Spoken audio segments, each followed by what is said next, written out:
IVF માં પહેલી વારમાં જે સફળતા મળી જતી હોય છે આ કોમન ક્વેશ્ચન પૂછવામાં આવે છે.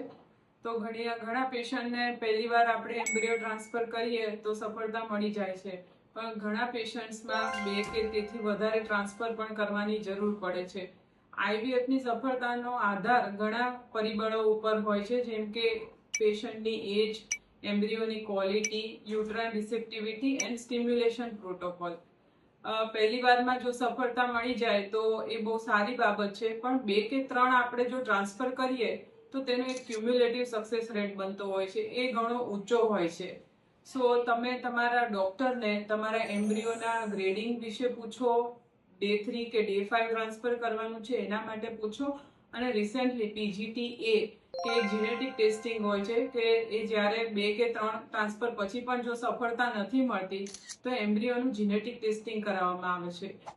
તો તમારી આઈવીએફ પ્રેગ્નન્સી માટે સચોટ અને સંપૂર્ણ જાણકારી મેળવવા માટે હંમેશા એક એક્સપર્ટ ગાયનેકોલોજિસ્ટનો કન્સલ્ટ કરો. Thank you.